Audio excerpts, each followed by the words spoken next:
No, Korma Shankari not. You are Isabale.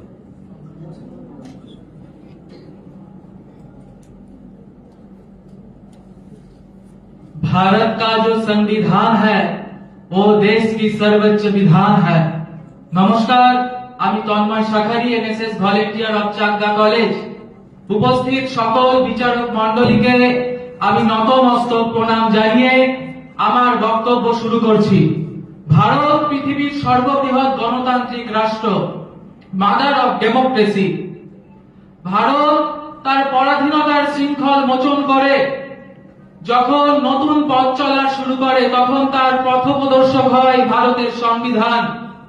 তাই আমাদের ধ্যান সংবিধান, আমাদের জ্ঞান সংবিধান, আমাদের ন্যায় সংবিধান, আমাদের নীতি সংবিধান, আমাদের চিন্তা সংবিধান, আমাদের চেতনা সংবিধান। ভারতের সংবিধান বিগত ৭৫ বছর ধরে মানুষের অধিকার এবং রাষ্ট্রের একতাকে রক্ষা করেছে, যার জন্য ভারতবাসীর কাছে ভারতীয় সংবিধান সবথেকে উচ্চ স্থানে বিরাজমান এবং পবিত্র গ্রন্থ। ভারতের সংবিধান ১৯৪৯ খ্রিস্টাব্দে ২৬শে নভেম্বর গৃহীত হয়, কিন্তু জাতীয় পরিষদ থেকে স্বীকৃতি মিলতে অনেকটাই দেরি হয়ে যায়।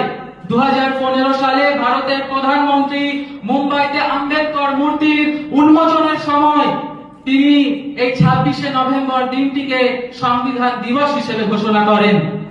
ভারতের সংবিধানে যেমন মৌলিক অধিকার রয়েছে তেমন মৌলিক কর্তব্য রয়েছে।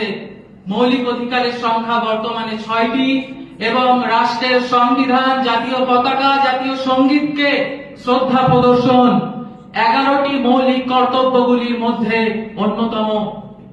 ভারতের সংবিধানে জনগণের মর্যাদা প্রতিষ্ঠিত হয়েছে।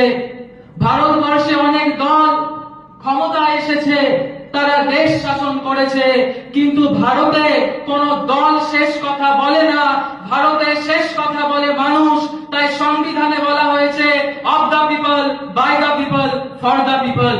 বিগত ৭৫ বছরে ভারত যে সমস্ত সিদ্ধান্ত গ্রহণ, নেওয়া নীতি এবং ওঠানো পদক্ষেপ সবকিছুর মূলে রয়েছে এই ভারতের সংবিধান।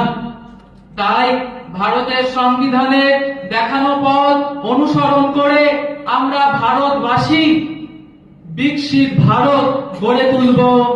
২০৪৭-এ ভারতবাসীর প্রচেষ্টায় গড়ে উঠবে বিকশিত ভারত। জয় ভীম, বন্দে মাতরম, ভারত মাতা কি জয়।